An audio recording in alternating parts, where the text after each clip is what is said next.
ké pe Jésù á gbọ́ o, kò nira fún. Ké pe Jésù á gbọ́ o, kò nira fún. Nígbà tó bá nira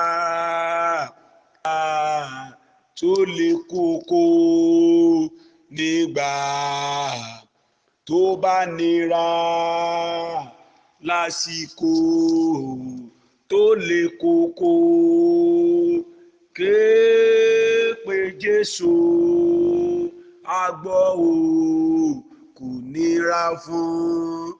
Bọ̀dá mi, ké pe Jésù, sìstá mi, á gbọ́ o, kò nira fún. Bàbá yìí, ké pe Jésù á gbọ́ o, kò nira fún. Nígbà tó bá nira lásìkò tó le koko, nígbà tó bá nira lásìkò tó le koko, ké pe Jésù á gbọ́ o, kò nira fún. Nírú àkókò bí eléyìí tí nǹkan dàbí ẹni pé kò yé wa mọ́, àyànfẹ́ tó ń gbọ́ mi, ké pe Jésù. Ní àkókò báyìí tó dàbí ẹni pé ọ̀tá farapamọ́ ń jẹ wá níyà, àyànfẹ́, ké pe Jésù. Nírú àkókò báyìí tí ọ̀rọ̀ ìgbéyàwó wa kò yé wa mọ́, àyànfẹ́ tó ń gbọ́ mi, ké pe Jésù. Nírú àkókò báyìí tó dàbí ẹni pé ọ̀rọ̀ iṣẹ́ wa, ọ̀rọ̀ àlàáfíà wa, ọ̀rọ̀ àwọn ọmọ wa, ó dàbí ẹni pé kò yé wa mọ́, àyànfẹ́ tó ń gbọ́ mi, ké pe Jésù. Ó ti gbààwẹ̀ ọjọ́ mẹ́ta, ó ti gba ọjọ́ méje, ó ti ṣètọrẹ àánú. Àyànfẹ́, nírú àkókò bẹ́ẹ̀, tẹpẹlẹmọ, tẹramọ, máa ké pe Jésù sí. Nítorí pé láìpẹ́ nínú kíké pe Jésù, Jésù Olúwa yóò dẹsẹ̀ dúró. Ọkùnrin kan wà tí a ń pè ní Bátíméwù afọ́jú. Bàbá rẹ̀ a máa jẹ́ Tíméwù ní ìlú kan tí a ń pè ní Jẹ́ríkò. Bàbá ti gbìyànjú lórí ẹ̀, ó ti làkàkà lórí ẹ̀, ṣùgbọ́n gbogbo ìgbìyànjú bàbá pàbó ló já sí. Ṣùgbọ́n Bátíméwù gbọ́ pé Jésù Kristi ń kọjá lọ, oníṣẹ́ ìyanu, akiri ṣoore, aṣoore kiri, ọba tó ń gbani, ọba tó ń lani, ọba tó ń ranni lọ́wọ́. Bíbélì sọ pé bí afọ́jú ti gbọ́ pé Jésù ń kọjá lọ, wọ́n ní ó kígbe ló rárá pé Jésù ọmọ Dáfídì. Bíbélì sọ pé àwọn èèyàn dá lẹ́kun láti yé pe Jésù, pé àwa tá a lójú tá a ríran gan àti ìrí ìyanu gbà. À ń bọ̀ torí irú wọ lásán lásán, alágbe, afọ́jú, aláìní, irú ẹ̀ lásán lásán ni Jésù yóò wá dẹsẹ̀ dúró de. Àyànfẹ́, arán mi sẹ́nìkan láàárọ̀ yìí, má jẹ́ kóhunkóhun kó dí ẹ lọ́wọ́ láti ké pe Jésù. Má jẹ́ kóhunkóhun kó dí ẹ láti wá Jésù lọ. Má jẹ́ kí ohunkóhun kó dí ẹ lọ́wọ́ láti sátọ̀ Jésù. Má jẹ́ kóhunkóhun kó dí ẹ lọ́wọ́ láti pè é, torí òun ló yẹ yanjú ìṣòro ayé ẹ. Nígbà tí ìgbé ayé bá yílù ọ, tó dàbí ẹni pé gbogbo rẹ̀ pin fún ọ, ké pe Jésù. Nígbà tí ọkọ bá kọ̀ ọ́, nígbà tí aya bá kọ ìpàkọ́ sí ọ, ké pe Jésù. Nígbà tí iṣẹ́ rẹ kò bá mú ayọ̀ wá bí ìtàtẹ̀yìnwá, ké pe Jésù. Nígbà tó bá dàbí ẹni pé ojoojúmọ́ lójú àlá rẹ ni àwọn ọ̀tá rẹ ń dún kòkò mọ́, ké pe Jésù. Nígbà tí dókítà bá ti ẹ̀ ń bá ẹ sọ̀rọ̀ lórí àìlera rẹ pé bó ṣe máa bá yí nìyẹn, ké pe Jésù. Bíbélì sọ fún wa pé Bátíméwù ké pé ó dẹ̀ dẹsẹ̀ dúró. Ó fẹ́ dẹsẹ̀ dúró torí ọ̀rọ̀ tiẹ̀ náà. Ó tí ì pé tó ni, kí ni mo sọ o tí pé tó pé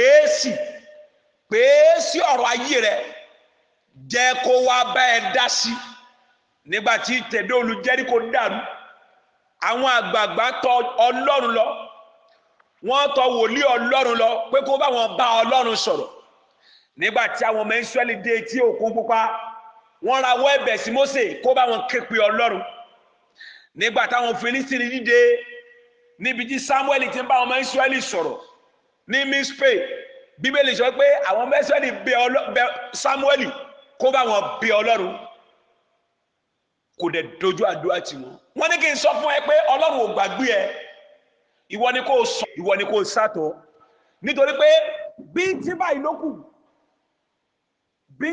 lókù kó wọlé ìmúṣẹ rẹ lọ kò gbàgbé rẹ Ọlọ́run kò gbàgbé rẹ bó ti wù kó ní ilé ọ̀la àdàlà àti tó ń gbọ́ mi bọ̀dá tó ń gbọ́ mi ṣé lórí ọ̀rọ̀ iṣẹ́ yín kò gbàgbé rẹ Ọlọ́run kò gbàgbé rẹ bó ti wù kó ní ilé ọ̀la rẹ̀ á dára ìwọ ni kó képe Jésù á kò nira fún lórí ọ̀rọ̀ ìwé ìgbélú lórílẹ̀-èdè tó wà fìtínà tí àwọn ẹbí ọkọ òjò gbádùn ọkọ ẹ àwọn ọ̀rẹ́ wo àwọn àjèjì obìnrin òjò gbádùn ọkọ ẹ ìyàwó ẹ gan bó ṣe ń ṣẹnu lé gan kò yí ẹ mọ́ ó fi ẹlẹ̀ tọmọtọmọ Ọlọ́run sọ pé kò képe òun yóò mọ nǹkan tó yóò ṣe lórí ọ̀rọ̀ ẹ wà nípò àìsàn ẹ wà nípò àìlera àìríwé ìgbélu sọ yín di ẹlẹ́hà ọ̀sán gangan ìrìn àjò ayé yín ò yé yín mọ́ ìrònú dórí àgbàkodò Ọlọ́run ò gbàgbé ẹ̀ ó wù ẹ́ tó ń là kọjá ṣùgbọ́n tó ní kí n sọ fún ẹ láàárọ̀ ni pé kò képe òun ó ti gbàwẹ̀ ó ti gbàdúrà ó ṣètọrẹ àánú kódà ó kọ́lé ó kọ́ ilé Olúwa ó ra nǹkan rìnsẹ̀ sílé Ọlọ́run ohun tó ní kí n sọ fún ẹ láàárọ̀ ni pé képe sí pé Ọlọ́run sí láàárọ̀ yìí ó fẹ́ gbọ́ kí ló fẹ́ kó ṣe fún ọ kò gbàgbé rẹ Ọlọ́run kò gbàgbé rẹ bó ti wù kó ní ilé ọ̀la rẹ̀ á dára kò gbàgbé rẹ̀ Ọlọ́run kò gbàgbé rẹ̀ bó ti wù kó nílé ọ̀la á dára Olúwa ní kí n kọjú sí ẹnìkan tó ń gbọ́ mi lọ́wọ́lọ́wọ́ ní ó làkàkà láti jólóòtọ́ sọ́lọ́run ìrìn dédé rẹ ọrẹ rẹ àti ìdámẹ́wàá rẹ nílé Olúwa ó dẹ̀ bara rẹ jẹ́ ó fi nǹkan àdídùn ayé yìí bara rẹ jẹ́ ṣùgbọ́n ohun tó ń sọ ni pé oh God why me Olúwa ní kí n kọjú sí ẹ ó ní kó béèrè tó bá fẹ́ lọ́wọ́ òun láàárọ̀ yìí Olúwa yóò ṣe ó ti wò ó bí ènìyàn pé Ọlọ́run at least bí ènìyàn mo gbìyànjú mo sapá but why me God Olúwa ní kí n sọ fún ìránṣẹ́bìnrin náà Olúwa ní kí n sọ fún irú àwọn ìránṣẹ́kùnrin bẹ́ẹ̀ béèrè nǹkan kan lọ́wọ́ òun láàárọ̀ yìí òun yóò ṣe fún ọ kò gbàgbé rẹ Ọlọ́run kò gbàgbé ẹ bó ti wù kó ní ilé ọ̀la dára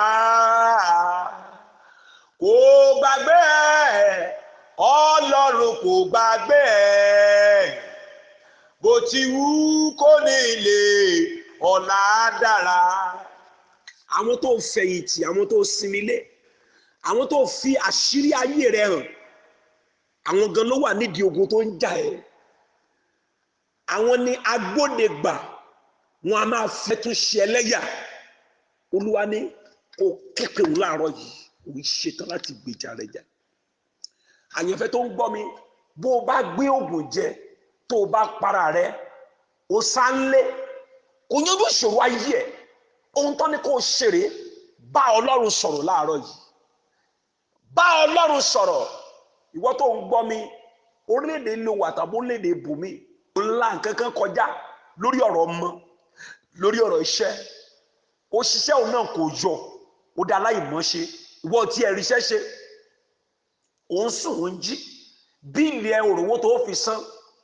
Ọ̀rọ̀ ìrònú wá dorí àgbàkodò pé ṣé kí wọ́n láǹfààní kìrìsìtẹ́nì tí mo jẹ́, kí wọ́n láǹfààní ayé mi tí mo fún Jésù.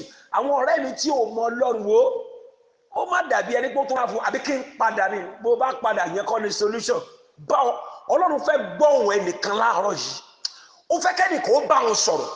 Mi ò mẹ́ni tá a rán mi sí láàárọ̀ tó ṣe tán àti gbàdúrà. Ó fẹ́ kí ẹnìkan ó sọ̀rọ̀ jáde sáfẹ́fẹ́. Ó fẹ́ kí ẹnìkan, Ọlọ́run fẹ́ kí ẹnìkan ó bá wọn sọ̀rọ̀. Nítorí pé ó fẹ́ gbọ́ igbe ẹnìkan, èní ní 20 ogúnjọ́. Ó fẹ́ kí ayé ẹnìkan ó gúnrégé nílé amọ̀kòkò, ohun èlò amọ̀ fọ́lọ́wọ́ amọ̀kòkò, ó sì fi mọ ohun tó dára. Olúwa fẹ́ tún ayé ẹlòmíì mọ́, ó fẹ́ tún ayé ẹlòmíì ṣe, ó fẹ́ gbé ayé kan ró, ó fẹ́ tún ìdílé kan ṣe, ó fẹ́ ṣe ìbẹ̀wò sí orísun ogun tó ń ja ẹnìkan. Ṣùgbọ́n kí ni ó ṣe? Bá Ọlọ́run sọ̀rọ̀. Báwo ló ṣe máa bá Ọlọ́run sọ̀rọ̀? Ọ̀nà kan ṣoṣo tó lè bá Ọlọ́run sọ̀rọ̀, òun náà ni nípasẹ̀ Jésù. Bí a bá rẹ́ni tó ń gbọ́ mi tí ò tí gba Jésù, ṣe ni kò gbà. Ó ní iye àwọn tí ó gbà á la fi agbára fún láti di ọmọ Ọlọ́run. Ọmọ Ọlọ́run ni bá Ọlọ́run sọ̀rọ̀ kọ́lọ́run ó gbọ́. Ọmọ Ọlọ́run nìkan ló lè bá Ọlọ́run sọ̀rọ̀ kọ́lọ́run ó dáhùn. Ǹjẹ́ o ti gba Jésù sínú ayé rẹ gẹ́gẹ́ bí Olúwa àti Olùgbàlà? Ní orí 14 ẹsẹ̀ 13 ẹsẹ̀ 14, ẹ gbọ́ kí ló sọ fún wa. Ó ní ẹ ó sì béèrè ohunkóhun tí ẹ bá fẹ́ lọ́wọ́ Bàbá ní orúkọ mi, ó ní yóò sì ṣe fún yín. Àyànfẹ́ tó ń gbọ́ mi, bá Ọlọ́run sọ̀rọ̀.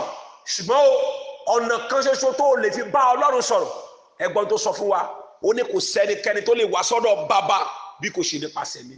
Gba Jésù sáyé ẹ lónìí, fi orúkọ Jésù bá Ọlọ́run sọ̀rọ̀, kò sí nǹkan tí ó ṣe. Gbé kéèsì ẹ tọ̀ Ọlọ́run lọ láàárọ̀ yìí, ohun tó ní kí n wá sọ ni mo sọ yìí. Ó ní kó képe òun fẹ́ ṣe lẹ́ẹ̀kan sí ogúnjọ́. He wants to perfect everything concerning. He wants to do it again in your life. He wants to prove to the nations of the world that he is a compassionate God, that he is a miracle working God. With him, all things are possible. Isn't true? He is able to put an end to that storm that is affecting your life. He is ready to do it again in your life. Are you ready this morning to talk to him through Jesus? The only channel to talk to him, to reach him, is by Jesus. Képe láàárọ̀ yìí, yóò sì dùn. Mo dúró níbi àga ìwàásù, mo gbé ọwọ́ ọ̀tún lé àga ìwàásù Olúwa. Mo sọ àtẹ́lẹ̀ sínú ilé tẹ́ ẹ ti ń gbọ́ mi. Bí ẹ bá ti ń pè láàárọ̀ yìí, yóò dá yín lò. Láti májẹ̀mú ìpè tá a fi pè mí sínú iṣẹ́ Olúwa ni mo sọ sínú ayé ẹnìkan pé ẹ̀bì àdúrà ẹ láàárọ̀ yìí Ọlọ́run gbọ́. Sáà Solomoni bá Ọlọ́run sọ̀rọ̀ pé Olúwa nínú ilé yìí bí ẹnikẹ́ni bá wọbẹ̀ wá tó bá ké pè ọ́, ó ní ṣe ni kò gbọ́. Olúwa wá padà sọ fún Solomoni ní orí 7 ẹsẹ̀ 14. Kí ló sọ níbẹ̀? Ó ní bí àwọn ènìyàn orúkọ mímọ́ bá rí ara wọn sílẹ̀, tí wọ́n bá gbàdúrà, tí wọ́n bá wá ojú mi, tí wọ́n sì padà nínú ọ̀nà búburú wọn, ó nítorí tiẹ̀ nígbà náà ni èmi ó gbọ́, èmi ó sì wo ilẹ̀ wọn sàn. Nítorí orúkọ Olúwa Ọlọ́run, ilékílé tí a bá ti ń gbọ́ mi, Asia lẹ́wà, Amẹ́ríkà ni, Áfíríkà ni, Yúróòpù ni, orílẹ̀-èdè tẹ́ bá wà lórílẹ̀-èdè àgbáyé tí ẹ ti ń gbọ́ mi lọ́wọ́lọ́wọ́, ohun tí ẹ bá bá Ọlọ́run sọ nípasẹ̀ orúkọ Jésù láàárọ̀ yìí, nítorí orúkọ májẹ̀mú ẹ̀ lórí ayé mi àti pẹpẹ rẹ̀ tí mo gbámú yìí, Ọlọ́run máa dá yín lò. Ẹ ó dẹ́ pè padà, ẹ ó jẹ́ ọgbọ́n Ọlọ́run. Jésù Olúwa wa. 08055951129.